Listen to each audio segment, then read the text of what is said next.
नमस्कार, चैनल पर आप सभी का हार्दिक स्वागत है। आज से हम हिंदी साहित्य के इतिहास पर चर्चा करना शुरू कर रहे हैं। अलग अलग कक्षाओं में और अलग अलग प्रतियोगिता परीक्षाओं में हिंदी साहित्य के इतिहास से जुड़े हुए बहुत से प्रश्न पूछे जाते हैं। हिंदी साहित्य के विद्यार्थियों के लिए साहित्य का इतिहास पढ़ना, उसके महत्वपूर्ण तथ्यों को याद रखना अत्यंत आवश्यक है। इसी बात को ध्यान में रखते हुए हम हिंदी साहित्य के इतिहास पर एक व्याख्यान माला आरंभ कर रहे हैं। आज के व्याख्यान में हम कुछ बिंदुओं पर संक्षेप में चर्चा करेंगे, जैसे कि साहित्य क्या है, साहित्य का इतिहास क्या है, साहित्य के इतिहास से जुड़े प्रसिद्ध ग्रंथ कौन से हैं, हिंदी भाषा का क्रमबद्ध विकास किस प्रकार से हुआ, हिंदी का नामकरण कैसे हुआ, हिंदी साहित्य की शुरुआत कब से मानी जाती है और हिंदी साहित्य का काल विभाजन किस प्रकार किया गया है, हिंदी का पहला कवि किसे माना जाता है आदि। सबसे पहले आइए बात करते हैं कि वर्तमान में हिंदी भाषा किसे कहा जाता है। जिस भाषा को आज हिंदी भाषा के नाम से जाना जाता है वो वास्तव में खड़ी बोली का विकसित साहित्यिक रूप है। यानी खड़ी बोली नाम की एक बोली थी जो विकसित हुई और उसमें साहित्य लिखा जाने लगा और बाद में उसे हिंदी भाषा के नाम से जाना जाने लगा। खड़ी बोली मेरठ, बिजनौर, मुजफ्फरनगर, सहारनपुर, दिल्ली, गाजियाबाद, रामपुर, मुरादाबाद और देहरादून के मैदानी भाग में बोली जाती है। आइए अब चर्चा करते हैं कि साहित्य क्या है। संस्कृत के आचार्य भामह ने कहा कि शब्द और अर्थ से युक्त रचना काव्य या साहित्य है। ये जो परिभाषा है ये इन्होंने संस्कृत में दी है और संस्कृत में साहित्य को काव्य के नाम से ही जाना जाता रहा है। आचार्य दंडी एक और विद्वान है संस्कृत के, उन्होंने कहा कि इच्छित अर्थ को प्रकट करने वाली पदावली का नाम काव्य अथवा साहित्य है। यानी ऐसी पदावली या शब्दावली जो कि वांछित अर्थ को प्रकट कर सकती हो उसे साहित्य कहा जा सकता है। आचार्य रुद्रट ने उत्तम शब्द और अर्थ वाली रचना को काव्य या साहित्य माना है। यानी इन्होंने कहा कि जिस रचना में बढ़िया शब्दों का प्रयोग होता है और जिस रचना से बहुत अच्छे या बहुत बढ़िया विचार व्यक्त होते हों उसे काव्य या साहित्य कहा जा सकता है। महावीर प्रसाद द्विवेदी हिंदी भाषा के विद्वान हैं। इन्होंने कहा कि ज्ञान राशि के संचित कोश का नाम साहित्य है। यानी जो साहित्य है वो ज्ञान का संचित कोश या एक बहुत बड़ा भंडार है। अगर हम सरल शब्दों में कहें तो मनुष्य के विचारों, अनुभूतियों, कल्पनाओं, भावनाओं और अनुभवों की कलात्मक शब्दों में प्रस्तुति या अभिव्यक्ति ही साहित्य है। ये अभिव्यक्ति अलग अलग विधाओं के माध्यम से हो सकती है, जैसे कि कविता, कहानी, नाटक, उपन्यास, निबंध, आत्मकथा, जीवनी, संस्मरण, रिपोर्टाज आदि। प्रत्येक अभिव्यक्ति या प्रत्येक रचना का कोई न कोई उद्देश्य अवश्य होता है। यानी हर एक रचना के पीछे एक सार्थक उद्देश्य होता है। या तो वो मनोरंजन के लिए लिखी जाती है या किसी प्रकार का ज्ञान या शिक्षा प्रदान करने के लिए लिखी जाती है। आइए अब बात करते हैं कि साहित्य का इतिहास क्या है। हम सभी जानते हैं कि साहित्य मानव सभ्यता का एक बहुत महत्वपूर्ण अंग है। साहित्य के अंतर्गत कविता, कहानी, नाटक, उपन्यास, निबंध, एकांकी, यात्रा वृत्तांत, जीवनी, आत्मकथा आदि विधाएं आती हैं। इन सभी साहित्यिक विधाओं का क्रमबद्ध विकास और रचनाओं तथा रचनाकारों का व्यवस्थित विवरण प्रस्तुत करने वाली जो कृति होती है उसे साहित्य का इतिहास कहते हैं। साहित्य के इतिहास में अनेक वर्षों या शताब्दियों में रचे गए साहित्य को कालखंडों में विभाजित किया जाता है। जैसे कि हिंदी साहित्य को आदिकाल, भक्तिकाल, रीतिकाल और आधुनिक काल में बांटा गया है और उन कालखंडों का नामकरण भी किया जाता है। जाहिर है कि अलग अलग कालखंडों के नाम भी रखे जाते हैं ताकि साहित्य का इतिहास थोड़ा व्यवस्थित रूप से हमारे सामने आए और उसे याद करना आसान हो सके। अलग अलग विधाओं के विकास में जिन रचनाकारों ने अपना सहयोग दिया होता है उनका उल्लेख भी साहित्य के इतिहास में या तो क्रम के आधार पर किया जाता है या फिर श्रेष्ठता के आधार पर किया जाता है। यानी जो श्रेष्ठ लेखक हैं उनका उल्लेख कभी कभार सबसे पहले कर दिया जाता है और जो कम श्रेष्ठ हैं उनका उल्लेख बाद में किया जाता है। ये साहित्य का इतिहास लिखने वाले पर निर्भर करता है कि वो किस प्रकार से अपने साहित्य का इतिहास लिखना चाहता है, वो किन विधाओं को पहले स्थान देना चाहता है और किन विधाओं को बाद में स्थान देना चाहता है, वो किन कवियों या लेखकों को शुरू में स्थान देना चाहता है और किन कवियों या लेखकों पुस्तकों को बाद में स्थान देना चाहता है, ये साहित्य का इतिहास लिखने वाले विद्वान पर निर्भर करता है। अब आइए बात करते हैं कि साहित्य के इतिहास से जुड़े प्रसिद्ध ग्रंथ कौन कौन से हैं, यानी ऐसे कौन से ग्रंथ हैं जो हिंदी साहित्य के इतिहास पर आधारित हैं या जिनमें हिंदी साहित्य के इतिहास को व्यवस्थित रूप से लिखने का प्रयास किया गया है। हिंदी साहित्य के इतिहास का थोड़ा बहुत उल्लेख सबसे पहले फ्रेंच विद्वान गारसा द तासी की किताब इस्तवार द ला लिटरेट्यूर एंदुई एंदुस्तानी में मिलता है। ये जो किताब है ये फ्रेंच भाषा में लिखी गई है। इसका पहला भाग 1839 ईस्वी में और दूसरा भाग 1847 ईस्वी में प्रकाशित हुआ था। इस किताब में हिंदी साहित्य का इतिहास उस प्रकार से नहीं लिखा गया है जिस प्रकार से हम उसे आज या वर्तमान में पढ़ते हैं, बल्कि इस किताब में हिंदी के कुछ कवियों का उल्लेख किया गया है। इस हिसाब से इस किताब को हिंदी साहित्य के इतिहास लेखन की पहली कोशिश माना जा सकता है। दूसरी जो किताब है जो बहुत महत्वपूर्ण है वो है शिव सिंह सरोज, जिसे कि शिव सिंह सेंगर नामक विद्वान ने लिखा है। इस ग्रंथ में इन्होंने हिंदी के बहुत सारे कवियों का जीवन परिचय और उनकी रचनाओं के कुछ नमूने प्रस्तुत किए हैं।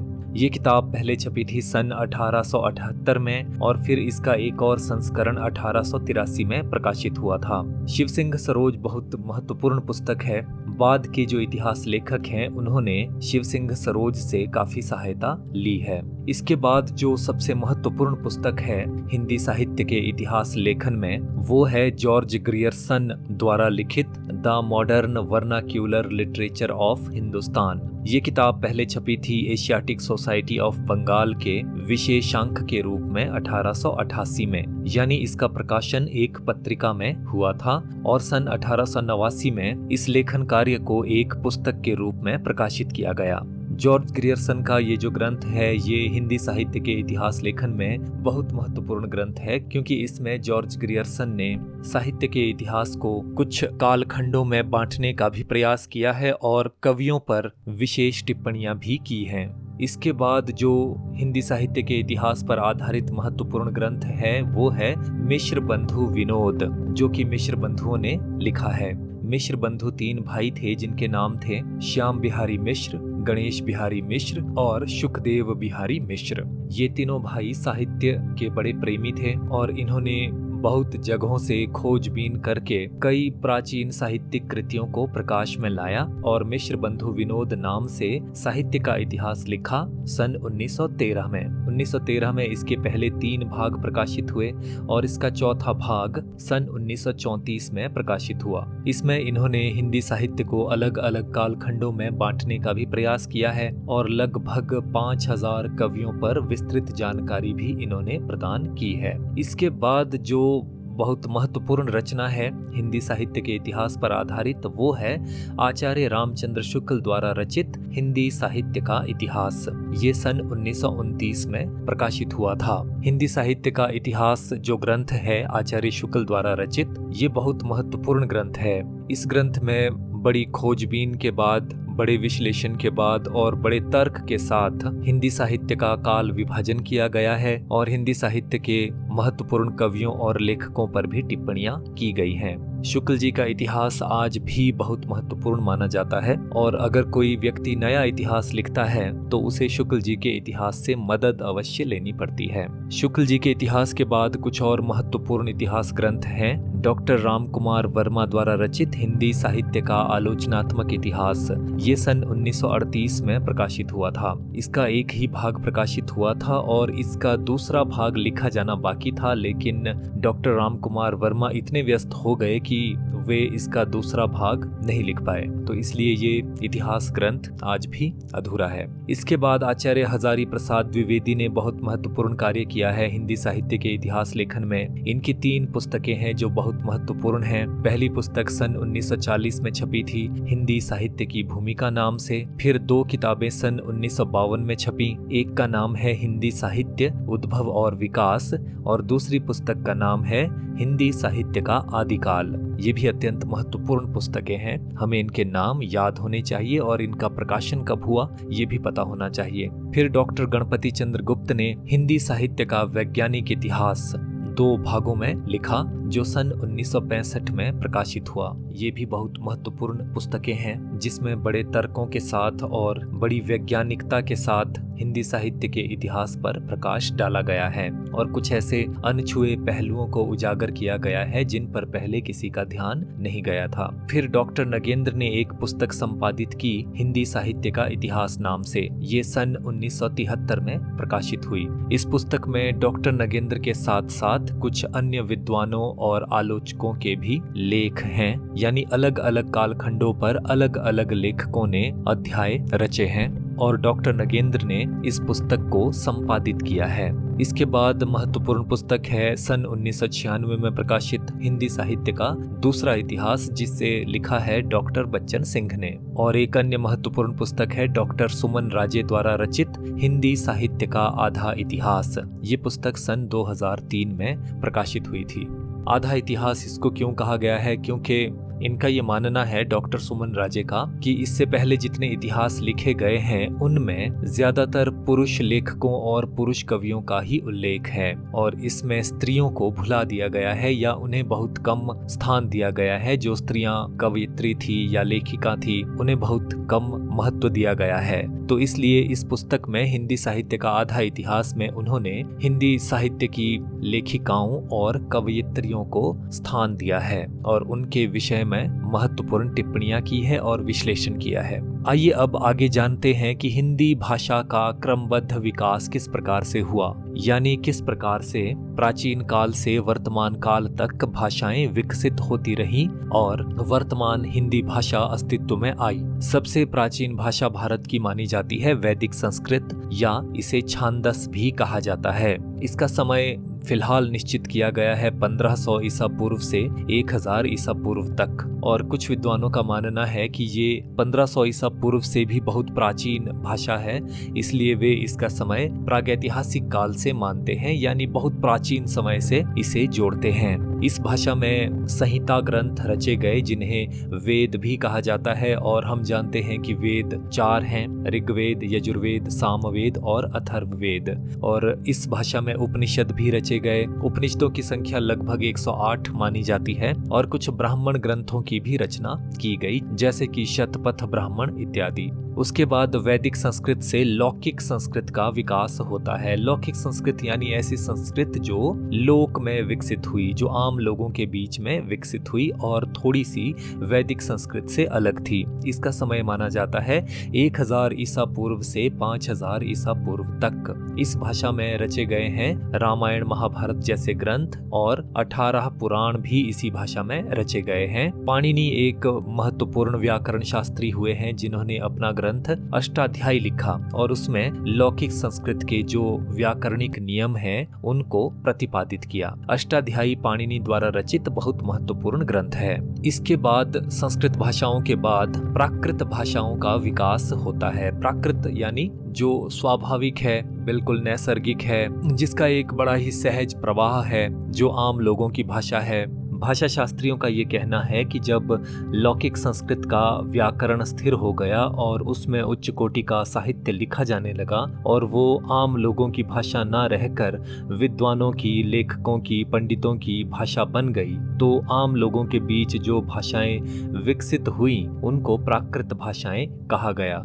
और सबसे पहली जो प्राकृत भाषा है उसे पाली के नाम से जाना जाता है और पाली का समय है 500 ईसा पूर्व से 1 ईस्वी तक। इस भाषा में 3 पिटक ग्रंथ लिखे गए, यानी सुत्त पिटक, विनय पिटक और अभिधम पिटक। इस भाषा को प्रथम प्राकृत और शिलालेखी प्राकृत भी कहा जाता है। ये अक्सर पूछा जाता है प्रतियोगिता परीक्षाओं में कि प्रथम प्राकृत किसे कहा जाता है। उसके बाद जो द्वितीय प्राकृत विकसित हुई उसे प्राकृत ही कहा जाता है, यानी जब पाली भाषा का भी व्याकरण स्थिर हो गया, उसमें भी साहित्य लिखा जाने लगा, तो आम लोगों की जो भाषा थी वो पाली से थोड़ी सी अलग हो गई और उसे प्राकृत नाम दिया गया। इसी को द्वितीय प्राकृत भी कहा जाता है और इसका समय निश्चित किया गया है 1 ईस्वी से 500 ईस्वी के मध्य। और प्राकृत के 5 मुख्य भेद माने जाते हैं: अर्ध मागधी, मागधी, पैशाची, शौरसेनी, महाराष्ट्री। ये प्राकृत के 5 मुख्य भेद विद्वानों ने बताए हैं। जब प्राकृत भाषाएं भी व्याकरणिक रूप से स्थिर हो गई और उनमें भी साहित्य लिखा जाने लगा, तो आम लोगों के बीच जो भाषा विकसित होने लगी उसे अपभ्रंश कहा गया या उसे तृतीय प्राकृत कहा गया। और अपभ्रंश भाषाओं का समय माना जाता है 500 ईस्वी से 1000 ईस्वी तक। महर्षि पतंजलि ने अपने ग्रंथ महाभाष्य में अपभ्रंश शब्द का प्रयोग किया है भ्रष्ट और अशुद्ध शब्दों तथा अपशब्दों के लिए। ये हमें याद रखना है कि अपभ्रंश शब्द का प्रयोग पतंजलि के महाभाष्य में मिलता है और शायद सबसे पहले इसी ग्रंथ में मिलता है। मार्कंडेय नामक एक विद्वान हुए हैं, उनके अनुसार अपभ्रंश के मुख्य भेद हैं नागर, उपनागर और प्राचड़। अपभ्रंश भाषा में जो साहित्य रचा गया वो 7वीं शताब्दी से लेकर 11वीं शताब्दी तक रचा गया और इसके जो प्रसिद्ध कवि हैं वो हैं स्वयंभू, पुष्पदंत, धनपाल और अद्धहमाण आदि। इसके बाद 1000 ईस्वी के बाद का समय आता है जिसमें आधुनिक हिंदी भाषाएं विकसित होती हैं, यानी अपभ्रंश भाषाओं से कुछ नई भाषाएं विकसित होती हैं जिन्हें आधुनिक हिंदी भाषाएं कहा जाता है। और आधुनिक हिंदी भाषाओं का जो विकास है वो प्रमुख रूप से शौरसेनी, मागधी और अर्धमागधी अपभ्रंश से हुआ है। आधुनिक हिंदी भाषाओं में जो प्रमुख भाषाएं हैं वो हैं खड़ी बोली, ब्रजभाषा, अवधी, मैथिली, भोजपुरी आदि। 11वीं शताब्दी के बाद इन भाषाओं में भी साहित्य की रचना होने लगी थी। तो इस प्रकार वैदिक संस्कृत से आधुनिक हिंदी भाषाओं का विकास होता है।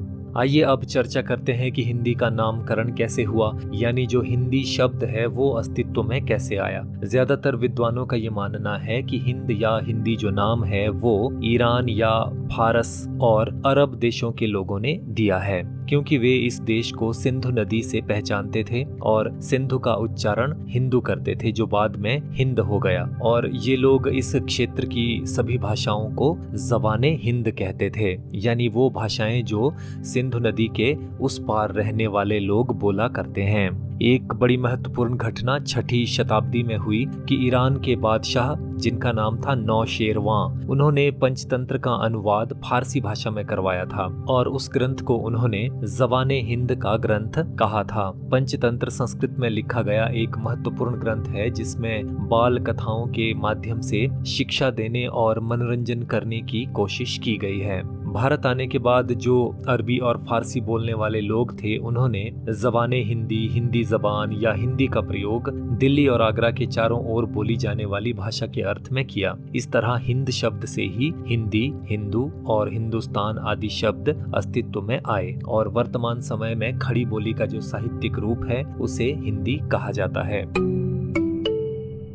अब चर्चा करते हैं कि हिंदी साहित्य का आरंभ कब हुआ। हिंदी साहित्य के आरंभ के संबंध में 3 प्रकार के विचार व्यक्त किए जाते हैं। पहला वर्ग ये मानता है कि हिंदी साहित्य का आरंभ 7वीं शताब्दी से माना जा सकता है और इनका ये मानना है कि अपभ्रंश का जो साहित्य है वो भी हिंदी साहित्य के अंतर्गत माना जा सकता है, यानी ये अपभ्रंश में लिखे गए साहित्य को भी हिंदी का ही साहित्य मानते हैं। और ये विद्वान हैं शिव सिंह सेंगर, मिश्र बंधु और राहुल सांकृत्यायन आदि, यानी इन्होंने हिंदी साहित्य की शुरुआत 7वीं शताब्दी से मानी है। विद्वानों का जो दूसरा वर्ग है वो हिंदी साहित्य की शुरुआत 10वीं शताब्दी से मानता है और इनमें प्रमुख विद्वान हैं डॉक्टर धीरेन्द्र वर्मा, डॉक्टर राम कुमार वर्मा और हजारी प्रसाद द्विवेदी।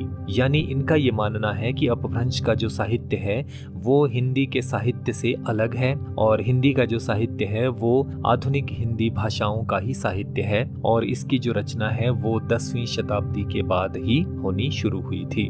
विद्वानों का एक तीसरा वर्ग है जिनमें शामिल है डॉक्टर सुनीति कुमार चटर्जी, डॉक्टर उदय नारायण तिवारी और डॉक्टर नामवर सिंह।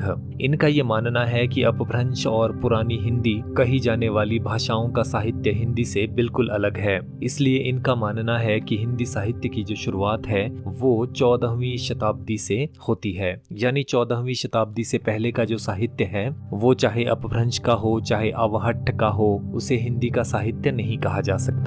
इसलिए हिंदी साहित्य की शुरुआत 14वीं शताब्दी से मानी जा सकती है। हालांकि वर्तमान में हिंदी साहित्य की जो शुरुआत है वो 10वीं शताब्दी से ही मानी जाती है।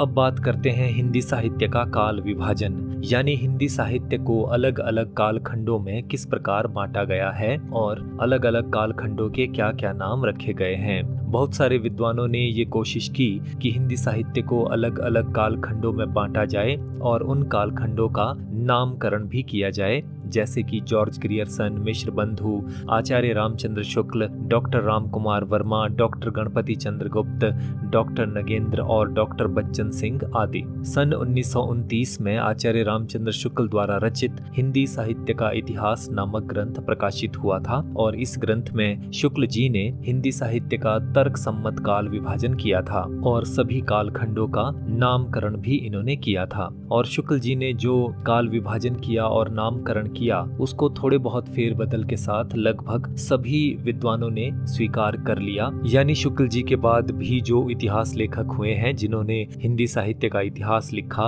और हिंदी साहित्य का काल विभाजन करने का प्रयास किया, उन्होंने भी शुक्ल जी के काल विभाजन और नामकरण को ही आधार बनाया है और उसमें बहुत कम परिवर्तन उन्होंने किया है। वर्तमान समय में जो हिंदी साहित्य का सर्वमान्य काल विभाजन है वो इस प्रकार है। हिंदी साहित्य के पहले काल को आदिकाल नाम दिया गया है और उसका समय निश्चित किया गया है संवत 1000 से संवत 1375 तक। दूसरे काल को भक्ति काल कहा गया है और उसका समय निश्चित किया गया है संवत 1375 से 1700 तक। तीसरे काल को नाम दिया गया है रीतिकाल और इसका समय निश्चित किया गया है संवत 1700 से संवत 1900 तक। और चौथे काल को नाम दिया गया है आधुनिक काल, जिसका समय निश्चित किया गया है संवत 1900 से वर्तमान काल तक। संवत जो है ये ईस्वी सन से 57 साल आगे है, यानी अगर संवत 1900 लिखा गया है तो इसका अर्थ है कि 1843 ईस्वी सन की बात हो रही है। अब बात करते हैं हिंदी साहित्य के आदिकाल की। आदिकाल का जो नामकरण है वो बहुत चिंतन मनन और मंथन के बाद किया गया है। आदिकाल का जो समय है वो संवत 1000 से संवत 1375 तक निश्चित किया गया है और इसका नामकरण अलग अलग विद्वानों ने अपने अपने तरीके से किया है। जॉर्ज ग्रियर्सन ने इस काल को कहा है चारण काल। चारण एक विशेष वर्ग या एक विशेष जाति हुआ करती थी जो राज दरबारों में रहा करती थी। बहुत से चारण राज दरबारों में रहकर राजा की प्रशंसा के गीत लिखते थे, राजा का मन बहलाने के लिए श्रृंगार रस से युक्त कविताएं भी रचते थे और कभी कभी राजा के साथ युद्ध क्षेत्र में जाकर अपनी वीरता का भी प्रदर्शन करते थे। जॉर्ज ग्रियर्सन का ये मानना है कि इस काल में चारणों का अधिक बोलबाला था, इसलिए इस काल को चारण काल कहा जा सकता है।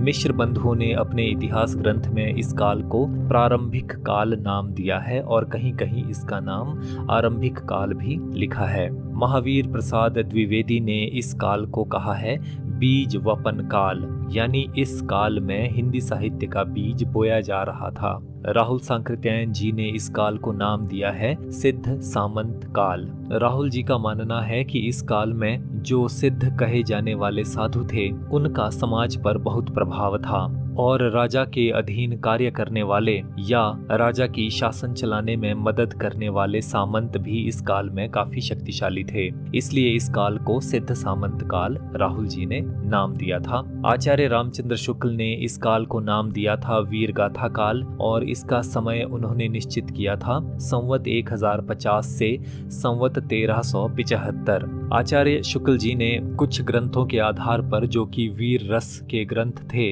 इस काल को वीर गाथा काल नाम दिया था, लेकिन बाद में जब खोजें हुई तो पता चला कि बहुत से ग्रंथ वीर रस से संबंधित नहीं थे और कुछ ग्रंथ जिनका शुक्ल जी ने उल्लेख किया है उनका केवल नाम सुनने को मिलता है और उस तरह की कोई भी पुस्तक खोजबीन करने पर भी नहीं मिली, इसलिए वीर गाथा काल नाम को अनुचित माना गया। डॉक्टर धीरेन्द्र वर्मा ने इस काल को नाम दिया अपभ्रंश काल। इनका ये मानना था कि इस काल में कवियों और उनकी कविताओं पर अपभ्रंश का बहुत अधिक प्रभाव था। डॉक्टर राम कुमार वर्मा ने आदिकाल को 2 भागों में बांटा। पहले भाग को इन्होंने नाम दिया संधि काल और इसका समय निश्चित किया संवत 750 से संवत 1000, यानी इस काल में अपभ्रंश और आधुनिक हिंदी भाषाओं की संधि हो रही थी, मिलन हो रहा था, तो इसलिए इस काल को संधि काल कहा जा सकता है। दूसरे भाग को इन्होंने नाम दिया चारण काल और इसका समय निश्चित किया संवत 1000 से संवत 1375 तक। इनका भी यही मानना था कि संवत 1000 से संवत 1375 के बीच का जो समय है उसमें अधिकतर साहित्य राजाओं के दरबार में रहने वाले चारण कवियों ने रचा है, इसलिए इस काल को चारण काल कहा जा सकता है। हजारी प्रसाद द्विवेदी जी ने हिंदी साहित्य के आरंभिक काल को नाम दिया आदिकाल और इसका समय इन्होंने निश्चित किया सन 1000 से सन 1400 ईस्वी। आदिकाल नाम अधिकतर विद्वानों ने स्वीकार किया और आदिकाल का समय निश्चित किया गया संवत 1000 से संवत 1375। हालांकि द्विवेदी जी ने इस काल का समय सन 1000 से निश्चित किया था और इसे सन 1400 ईस्वी तक माना था। डॉक्टर गणपति चंद्रगुप्त ने इस काल को नाम दिया प्रारंभिक काल। इन्होंने कहा कि आदिकाल की जो पहली पुस्तक है वो शालिभद्र सूरी द्वारा रचित भरतेश्वर बाहुबली रास है, जिसका रचना काल सन 1184 ईस्वी है। इसलिए इन्होंने साहित्य के आदिकाल को प्रारंभिक काल नाम देकर इसका समय निश्चित किया सन 1184 से सन 1350 ईस्वी तक। डॉक्टर वासुदेव सिंह ने इस काल को नाम दिया उद्भव काल और डॉक्टर मोहन अवस्थी ने इस काल को नाम दिया आधार काल और वर्तमान में आदिकाल नाम ही सबसे अधिक प्रचलित है। आइए अब चर्चा करते हैं कि हिंदी का पहला कवि किसे माना जाता है। जिस तरह से हिंदी साहित्य की शुरुआत को लेकर विद्वानों में विवाद है, उसी प्रकार हिंदी का पहला कवि किसे माना जाए इस पर भी विद्वानों में विवाद है। शिवसिंह सेंगर, जॉर्ज ग्रियर्सन और मिश्र बंधुओं ने पुष्य या पुंड नामक कवि को हिंदी का पहला कवि माना है। बाद के वर्षों में ये सिद्ध हुआ कि जो पुष्य कवि है वो वास्तव में अपभ्रंश के कवि पुष्पदंत हैं, जो 10वीं शताब्दी में हुए थे। राहुल सांकृत्यायन ने सिद्ध कवि सरहपा या सरहपाद को हिंदी का पहला कवि माना है और सरहपा का समय इन्होंने निश्चित किया है 769 ईस्वी। सरहपा की रचनाओं का संपादन इन्होंने दोहा कोश नाम से किया है। रामचंद्र शुक्ल ने हिंदी के प्रथम कवियों के तौर पर राजा मुंज और भोज का वर्णन किया है और इनका समय 993 ईस्वी माना है। चंद्रधर शर्मा गुलेरी भी राजा मुंज को हिंदी का पहला कवि मानते हैं। डॉक्टर राम कुमार वर्मा ने कहा कि जैन कवि स्वयंभू को हिंदी का पहला कवि माना जा सकता है। स्वयंभू की प्रसिद्ध रचना है पौम चरियु और स्वयंभू का समय 693 ईस्वी है। हजारी प्रसाद द्विवेदी ने अद्दहमाण या अब्दुर रहमान को हिंदी का पहला कवि माना है। अद्दहमाण द्वारा रचित प्रसिद्ध काव्य रचना है संदेश रासक। अद्दहमाण 11वीं से 13वीं शताब्दी के बीच कभी विद्यमान थे। गणपति चंद्रगुप्त ने शालिभद्र सूरी को हिंदी का पहला कवि कहा है। शालिभद्र सूरी ने सन 1184 के आसपास भरतेश्वर बाहुबली रास नामक ग्रंथ की रचना की थी। डॉक्टर बच्चन सिंह मैथिली के कवि विद्यापति को हिंदी का पहला कवि मानते हैं, जो कि 14वीं शताब्दी में विद्यमान थे। वर्तमान समय में विद्वान दो वर्गों में विभाजित हैं। एक वर्ग का ये मानना है कि राहुल सांकृत्यायन जी ने जो सुझाया है सरहपा, उन्हें हिंदी का पहला कवि माना जा सकता है और एक दूसरा वर्ग है जो गणपति चंद्रगुप्त द्वारा सुझाए गए शालिभद्र सूरी को हिंदी का पहला कवि मानता है।